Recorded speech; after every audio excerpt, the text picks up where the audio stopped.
Alrighty, time for another edition of Science Sunday, joined by, of course, Aoife Ryle of the Connecticut Science Center. Hi, how are you? Doing well. Good morning. Good morning. We're heading into, that time of year where precipitation is not all in the form of liquid, and it all comes down to the freezing point, right? 32 degrees. Right. So you're going to kind of apply that in a different realm regarding metals. Yeah. Right. So we're going to look at melting a little bit, and so I've mixed some sugar into these cups of water. It's been sitting here for a little while though, so we're going to give it a quick stir before we get started. Okay. If you don't mind, just grab your spoon. We're going to stir here. My spoon just broke. What? And my spoon is melting. Hold on. Look at that. It's like my spoon is dripping inside the water. Oh. You know what I might have done? What did you do? I grabbed the gallium spoons. Oh, the gallium spoons. Look, this is all that's left of my spoon. So if you move this around, we might be able to see that chunk of liquid at the bottom there. So this is a metal right here. Can you see that sliding around at the bottom? Yeah. So gallium is a metal, but now it is in a liquid form, right? So we think of metals as being really hard all the time, right? Being solid, like my spoon here. This is stainless steel. The difference is that's stainless and this was gallium. This is gallium, yeah. Right. So stainless steel melts at about 2,500 degrees Fahrenheit. Gallium is at 85.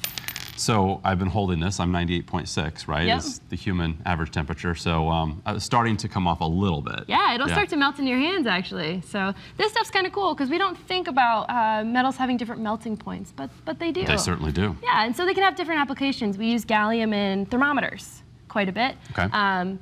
We use stainless steel in kitchen. A lot of everyday use. Yeah. You would not want to use gallium in the kitchen. No, not good at all. Well. Do not want to ingest that either. No. So that's one property of metals is their melting points. Another thing metals do that we can talk about is their heat conductivity. Okay. So we have three different materials here. We've got wood, this is just plastic, and then we have metal here. This is aluminum. All right. So we're going to put one ice cube on each of these squares. All right. They're about the same size. Just slide off. There you go. Perfect. All right. All right, so this is about the same size. These are all at room temperature. So you can see by their temperature strips, they're all at the same temperature. But the ice cube on the metal is melting at a much faster rate. Very quickly, yes. Yeah. So what's happening here? So even though the metal is the same temperature, it's a much better conductor of heat.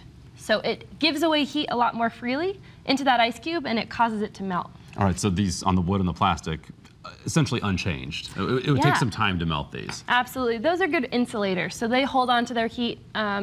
That's why we tend to make things that we want to keep warm out of these materials or fibers. That's why we make winter coats out of fibers.